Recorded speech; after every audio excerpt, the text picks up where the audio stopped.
How you doing, everybody? If I get this buckle to my belt, it'll be okay. So my name is Greg Bonier. I'm the owner-operator of Garage Pen Co. Basically, I make pen blanks, spears, any kind of turning blanks that you can think of. I have and will do anything up to 11.5-inch round bowls, which takes quite a lot of resin and it's pretty expensive, but they turn out beautiful. So what I'm going to teach you tonight is basically the basic form of making a pen blank out of worthless wood. Basically, I start everything by buying burls. You can get them fairly cheap because a lot of guys will throw the caps away, which is the best thing to use. And go from there. So basically what I'm going to do here right now is I'm going to run through this entire process. If you guys have any questions, feel free to stop me and we can kind of discuss things. First, I'm going to go through the tools and things that you would need and go from there. So first thing that you'll need is a resin.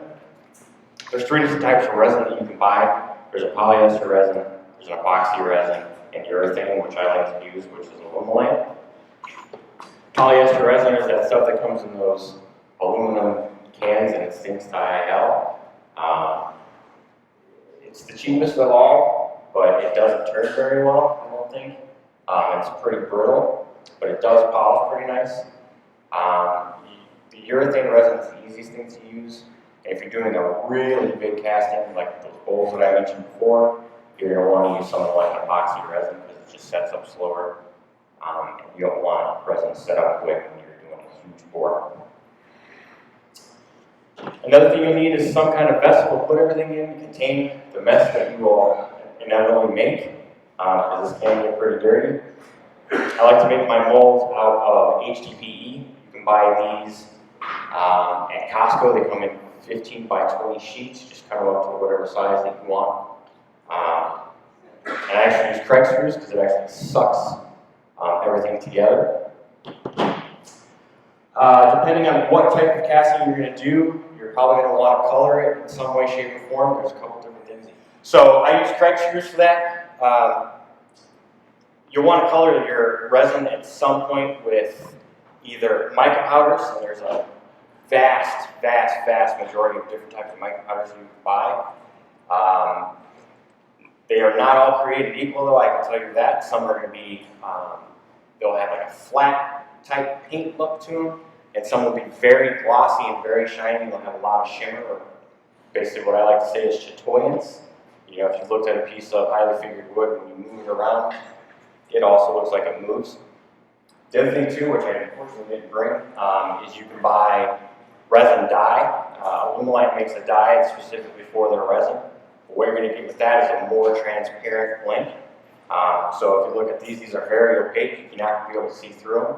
So I'm sure somebody here has turned a pen blank before, and once they get it down, they see the tubes, right? Right. So the cool thing about mica powder is that the more you add, you're never going to have to worry about painting the inside of a blank. You're never going to have to worry about painting a tube or anything like that. For the resin that I use, which is aluminite again, a pressure pot is an absolutely needed thing. It only works with pressure. If you don't use pressure, you're going to have a ton of micro bubbles, and I'm sure there's people that have had blanks where they've had a moon texture on them after they've turned them down. That's because they either didn't use enough pressure. Epoxy resin does not need a pressure pot, and neither does polyester resin, because they just set up over an 8 or 10-hour time frame, and they eliminate most, if not all, the bubbles. And the bubbles that they do have left are so small, they don't matter. A couple things with aluminite as well is to get this type of color separation, you're going to want to pour by temperature. This is really the only resin. You can do it with epoxy, but it takes a little bit longer. This is the only resin that you can do by color and get this by temperature and get this exact outcome. Typically, you've got a range of 95 to 105 degrees where you can pour at, and it comes out just like this. Anything hotter than that, then it will get too set up, and it will just be like a rock, and it's pretty much useless at that point. So what I'll do now, here real quick, is I will mix this stuff up. Alumilite is a 2-part urethane resin. In these cups already, just to kind of save a few moments of time, I've got the part A already in the cups. And this is a great time, because once I start to mix, then it gets a little quiet, and it's kind of strange.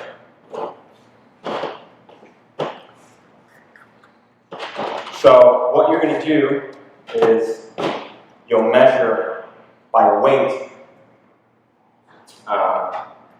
part A and part B. It's equal parts.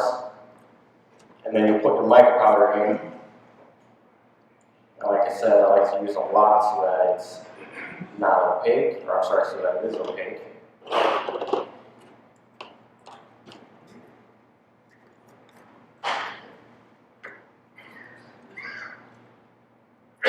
And usually I do these 60 at a time, so doing one is kind of unfamiliar. Are there any questions on the wood or anything? Does your wood need to be dry? So, with alumilite resin, your wood, I would say, has to be stabilized or 100% dry. If it's not, you're going to get, alumilite doesn't like moisture. If you stabilize it, then you're going to eliminate the wood movement, number one. You can add colors to the wood as well. So you can dye it. But yes, it does need 100% dry. Typically, the way that you would do that is not just sitting it on the shelf, you would bake it at 220 degrees for at least 24 hours. So if you're adding the mica powder to just part A at this point? Correct. That way I know that it's completely mixed and there's no clumps.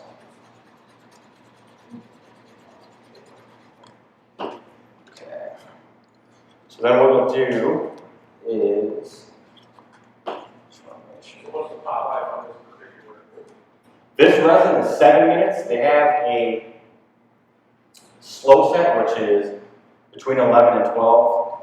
There is a good trick that you can use to cheat this a little bit, and that is by putting your part A in the refrigerator. Put it in the refrigerator for an hour or two, let it down to 50 degrees, and you'll gain another extra minute or two working time.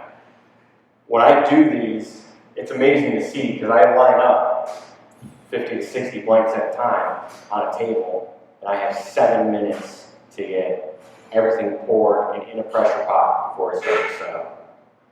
And like I said, once you get to that 95-degree temperature, I mean, time's ticking. So it's literally like the Tasmanian devil, and there's resin flying everywhere. So what you'll do after you get your resin and the mica powder all mixed up, you will start pouring in. Make sure you tear your scale, because if not, you'll end up a little bit over, which is okay if you're doing it on the B side. And it's typically a 1-to-1. Like I said a minute ago, is if you go a little bit over on your part B, that's okay, but you can't go over on your part A. Hence, kind of partial part of the reason as to why you want to mix your part A with the mica powder.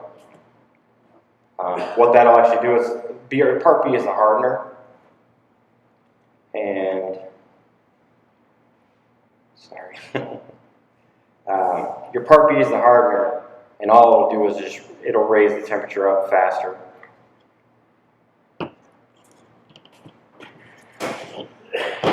The other thing too is that there's no such thing as undermixing. I'm sorry, overmixing. There is such thing as undermixing though. What will happen is you will end up with something that kind of looks like gum in your mold if you don't mix well enough. So what I like to do is once I get all these cups, you give them a quick stir. each. And then we'll kind of go for about 20 to 30 seconds so that you get everything well mixed. After you do it long enough, you kind of realize pretty quick what's enough and what's not enough.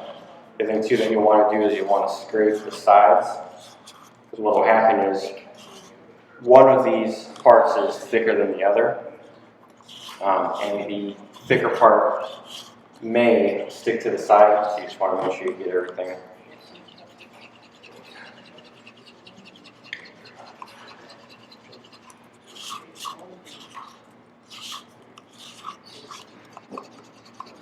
Have you used the mold release or anything on the inside of there? No. The cool thing about the molds that I make is I put a hole in the bottom of it. What's that? Oh, I'm sorry. No, I don't. He asked if I use mold release on the molds. I do not. I put a hole in the bottom of my molds. The cool thing about HDPE is that resin really won't stick to it all that well. It's a fairly slick surface, so I put a hole in the bottom, and I'll take a 1/4-inch bolt and I'll just give it one little whack with a hammer and it comes straight out. The reason why I don't use with hybrids is because there's been times where it will stick inside of the little crevices of the wood, and it has been known to separate blanks when they're on the lathe. If you have a hole in the bottom of the hole, how do you keep the resin position? You can see in here, there's a little tiny piece of tape, and it's literally just masking tape. Do you have the tape on the inside of the mold? Correct. Yep. I have another one here if you guys want to see. Probably run up and pass that around. I'll just kind of keep it warm.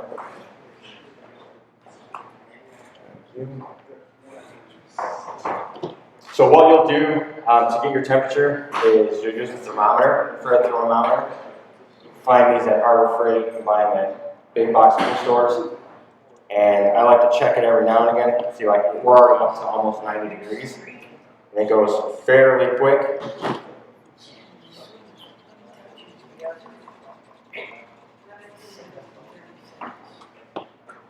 Set this to the side.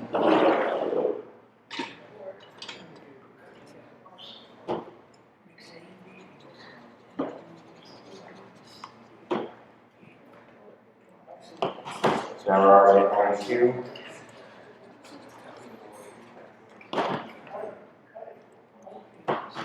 The cool thing too that you can do is once you have, if you're going to do like a 2-color here like I'm doing, once one gets to 95, you're going to get a good color separation. You don't have to wait for both of them to get to 95, but I will say the higher you let it go, the more solid it will be, and it'll be less likely to do what you see here, which is kind of blend together.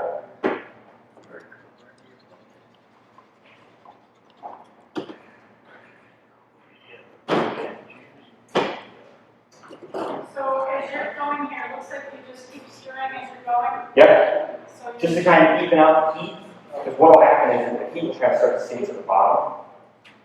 I like to have, right before I pour, I like to have kind of everything at the same temperature. And then,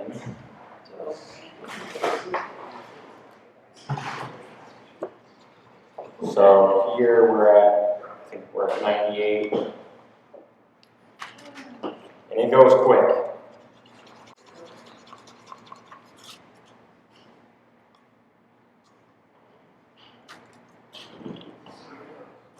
right at 5 minutes. So you can do these swirl patterns like you see me doing here.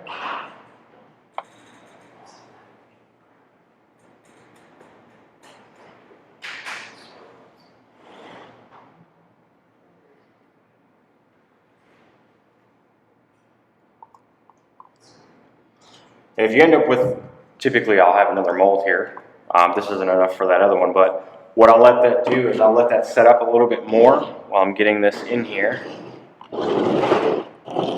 And if I have enough to do one extra, I'll mix all my individual colors. Typically I'll have 9 to 10 colors sitting on the table. I'll mix them all together and I'll make one blank that has a bunch of different colors in it, which turns out pretty cool.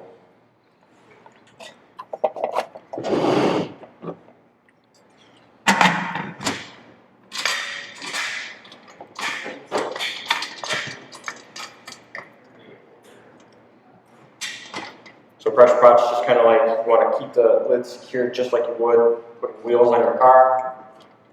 Do a cross pattern.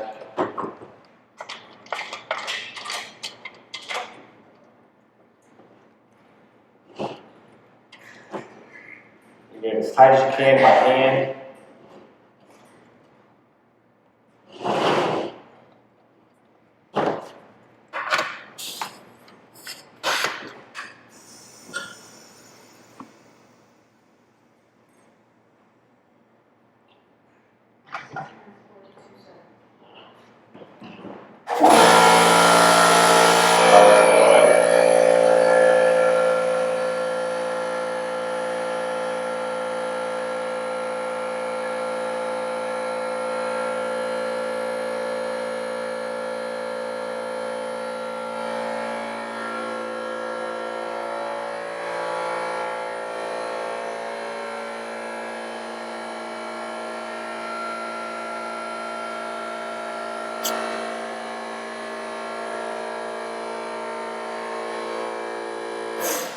That's it. So that's the easiest way. And then what, like I said, you can see how thick this is now. And as I was pouring, it was kind of like water. So, 7.5 minutes. yep. And this, well, this one kicked off a little bit faster because the resin was sitting in my car for a little while. It's pretty warm out there. I'll kind of let this sit out so you guys can see. What pressure did you put in the pot? So, this is a highly debated thing. I like to go 10 pounds under what my pots are rated for. The Harbor Freight pots are rated for 60 psi, so I'll do them at 50. My Bing's pots, they're rated for 125 psi. I don't cast anything above 80, truth be told. I don't see a point because you're not, anything over really 75, you're really not doing much of anything. You're just, it's the best way to describe it, it's like a theme contest. 50 is sufficient. 50 is perfect. You can get away with 30. If you don't have a lot of crevices, I mean, if you've got something like this that's got holes in it, you want to do it a little higher. But if you've got something like this that's fairly flat, and all you're trying to do is just fill in this void, 30 would be just fine. Can you do a partial fill, then go back later, fill the rest? So he asked if you can do a partial fill and you go back later. And the answer is, if you're doing it with color, yes. If you're doing it clear, no. So what will happen is, if you do it with color, let's say this, I'm sorry, with clear, let's say you cut it right here. Your next pour, you'll have a sight line, and it is bad. I haven't found really a resin that you won't have that with. If you use Alumilite Clear Slow, it's not as visible, but it's definitely will be there. If you do it with color, it won't matter. I mean, you'll still see a sight line, but if you get the color blended well enough, it'll be fine. Did you see that sideline with epoxy resin? Yes. Yep. Because what I have been trying to figure that out for quite some time. There's I do embedded object links, so I'll take a piece of this, and then I will kind of hang it on a jig or a fixture or whatever, and I'll hang like a little ornament or like a Star Wars head or something inside there, and I'll fill it, let it get up to half, and take my fixture off, and then fill the rest. Nothing I can do will get that sight line away. So like I said, if you use Alumilite Clear Slow, you're better off. Yes? When you talked about stabilizing the wood beforehand, what do you use to stabilize? So stabilizing is basically the opposite of this. This you use pressure, the other one you use vacuum, and you use a stabilizer resin called cactus juice. I'll go into that real quick, and that is you'll get your wood, you'll cut it into oversized pieces than what you want it to be. You'll dry it to absolute 0% moisture content because cactus juice doesn't really like to work that well with water and moisture in wood. So you'll dry it at 220 degrees in an oven for 24 hours, and then you start weighing your piece. Once you have no change in the weight, then you can put it in the stabilizing resin under vacuum, and depending on the wood, it could be anywhere from, I like to tell people, 10 to 48 hours when it's under vacuum. After that, you'll take it out, cure it again in an oven, and it's rock solid. I've got some pieces back there. I also have blanks for sale too, if everyone wants to know. That you can see weight differences from different types of wood and how they retain stabilizing resin. How long is this going to stand at pressure? So this will stay under pressure for about an hour. Because I do so much, I've been able to figure out that you can pull them at roughly half an hour. Within 45 minutes. That's with only aluminum light clear, and the resins will have different tuning times and such. Anyone else? So what does it cost you to get started doing this? Like, you got a pot from Harbor Freight, I know they're really expensive. Sure. So you asked how much does it cost to get into this? And the biggest question is what resins you want to cast with, which I'll kind of go into here, and that is the safety aspect. Not everybody can handle aluminum light resin without either breaking out or something respiratory and things like that. I have a picture that I can show people here in a little while of a friend of mine that had a terrible reaction to aluminum light resin. Face swelled up and all kinds of stuff. Basically what it boils down to, you have a pressure pot with some fittings, you're going to be about $100. A mold, if you decide to make them, you can get 5 or 6 molds out of that one sheet of HDPE from Costco, and that's $10. Plus a couple dollars worth of screws. Resin's going to be your biggest expense. If you start off with a cheaper resin, you can get a gallon of polyester for $54. Something like this, I believe, is $40 for what you get here. This is 2 pounds. And you can get roughly 10 blanks out of that. And then epoxy resin is roughly in the same. And then you start adding in your dyes and your mica powders and stuff like that. These are $3.50 a piece. So under $200 if you want to go cheap, and then the better pressure pots that you can buy, you get exponentially cheap, more expensive from there. The beach pots that I use are roughly $1,100. But the thing is that they're huge. I mean, like I said, I can fit an 11.5-inch diameter bolt. So, anything else? You said you can buy this on the house, you just buy cutting boards, right? Yep. Just straight cutting boards. I think it's 15 by 20. What was the question? If I'm buying just straight cutting boards, which is what you're looking for at Costco. It's an HDPE cutting board. And the other thing too, which I don't have a piece of it with me, is the ones that you buy at Costco, they have like a rough finish on them. It doesn't matter. Unless you're trying to sell blades and you want to trim it down. But if you're doing it all for yourself, it doesn't matter. You can buy the very smooth sheets, but you're going to jack the price by twofold. So. Do you secure your blanks in the mold in any way? Yes. The wood. Yes. So I secure it with hot glue.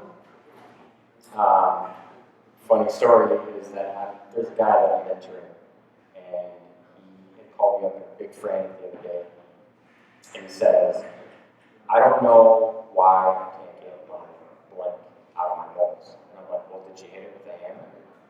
He's like, well, yeah, and I can't get it. And smash on this thing all day. Finally, I told him to bring it on over. And long story short, I had taken a 5-pound sledgehammer to get this blank out of this mold. Destroyed the mold, partially destroyed the blank.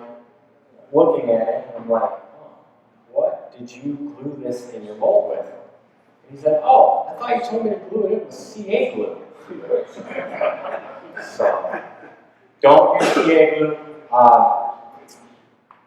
The hot glue just pops right out. Do So, you make your molds for the blocks out of the same material? yep. Yep. So these blocks, like I said before, you want to make the pieces oversized. So a 2.5-inch square block starts off roughly 3 inches because I trim to look, not trim to size. So if I don't think it looks right, I'll just keep cutting and cutting and cutting. Which the cool thing is that it's a benefit if you're trying to sell them, a benefit for the customer because they end up with a bigger blank and they make a bigger turning.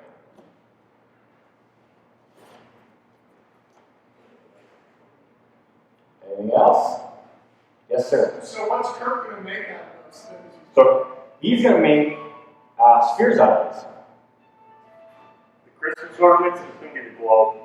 So I got standings over there. That's one's hanging. I'm hoping that'll be the globe. And then put a finial on both the top and the bottom. So it'll be hollow. That's why there's completely opaque. And I'm sure there's a bunch of guys, if you're on YouTube, search a guy by the name of Heath Knuckles. He makes absolutely amazing spheres. And he kind of breaks down the process, doesn't really talk much about it, he just kind of shows you what you got to do. And they're insane how they come out. So can you put something inside of it, like a pen line, before you cook it, or? Say that again. Do you have to, so you always have to have a solid hump when it gets done, right? Or could you put a pen blank inside before you stuck it in the cooler or any pressure cooker? What do you mean? So I wouldn't have to draw it. The pen tube. Oh, yeah. So they make, Sorry. yeah. They make 2 big molds. So let's say you want to turn a cigar. Fred at P-Town Subby, he makes 2-in pen blank molds. And you literally set your tubes in there and you cast right around them and you're done. And it's silicone, so you won't have to worry about pounding them out. And they just pop right out, you're good to go. I think a couple people here might have had some that I gave away not that long ago. And they turn out great. Anything else? All right, I think that's it.